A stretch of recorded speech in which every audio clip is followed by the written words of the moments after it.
नमस्कार दोस्तों, स्वागत है आप सभी का मेरे चैनल सारिका की आवाज़ में।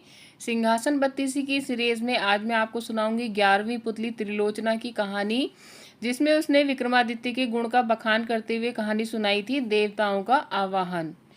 तो राजा विक्रमादित्य बहुत बड़े प्रजापालक थे। उन्हें हमेशा अपनी प्रजा की सुख समृद्धि की ही चिंता सताती रहती थी।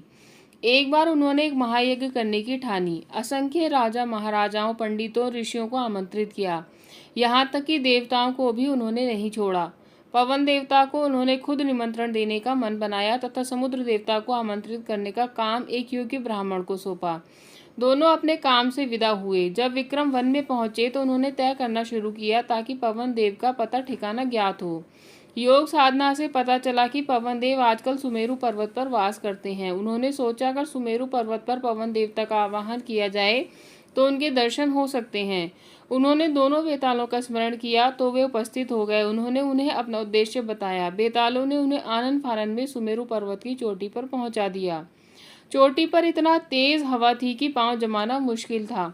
बड़े बड़े वृक्ष और चट्टान अपनी जगह से उड़कर दूर चले जा रहे थे, मगर विक्रम तनिक भी विचलित नहीं हुए। वे योग साधना में सिद्धहस्त थे, इसलिए एक जगह अचल होकर बैठ गए। बाहरी दुनिया को भूलकर पवन देव की साधना में रत हो गए। न कुछ खाना, न पीना, न सोना और आराम करना भूलकर साधना में लीन रहे।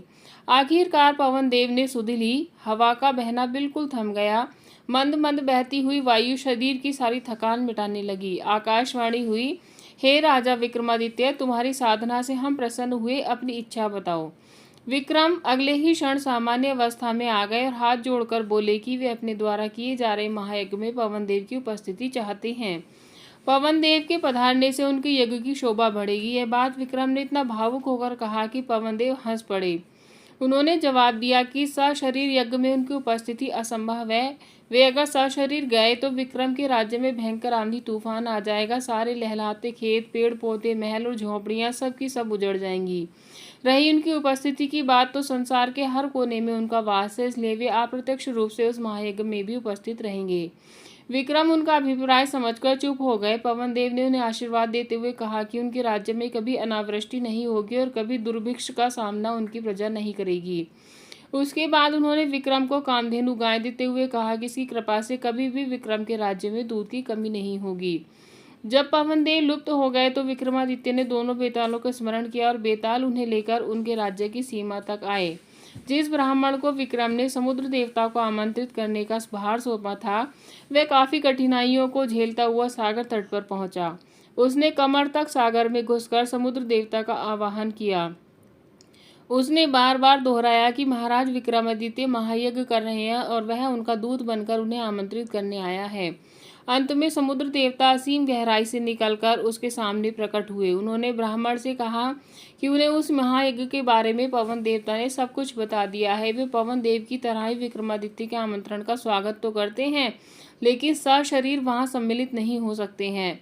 ब्राह्मण ने समुद्र देवता से अपना आशय स्पष्ट करने का सादर निवेदन किया तो वे बोले कि अगर वे यज्ञ में सम्मिलित होने गए तो उनके साथ अतः जल भी जाएगा और उसके रास्ते में पड़ने वाली हर चीज डूब जाएगी। चारों ओर प्रलय सी स्थिति पैदा हो जाएगी, सब कुछ नष्ट हो जाएगा। जब ब्राह्मण ने जानना चाहा कि उसके लिए उनका क्या आदेश है तो समुद्र देवता बोले कि वे विक्रम को सकुशल महायज्ञ संपन्न कराने के लिए शुभकामनाएं देते हैं। अप्रत्यक्ष रूप में यज्ञ में अद्योपति विक्रम उन्हें महसूस करेंगे, क्योंकि जल की एक एक बूंद में उनका वास है। यज्ञ में जो जल प्रयुक्त होगा उसमें भी वे उपस्थित रहेंगे। उसके बाद उन्होंने ब्राह्मण को 5 रत्न और एक घोड़ा देते हुए कहा, मेरी ओर से राजा विक्रमादित्य को ये उपहार दे देना। तो ये थी त्रिलोचना पुतली की कहानी, जिसमें उसने विक्रमादित्य के गुण का बखान किया। अगर आपको सिंहासन बत्तीसी की सीरीज़ पसंद आ रही है दोस्तों, तो प्लीज़ आप मेरे चैनल को सब्सक्राइब कर लीजिए। अगर आप मेरे चैनल पर पहली बार विजिट कर रहे हैं तो इसी तरह की इंटरेस्टिंग वीडियोस के लिए चैनल को ज़रूर से सब्सक्राइब कर लीजिए। मिलते हैं फिर किसी अगली वीडियो में। Thank you, take care and bye bye.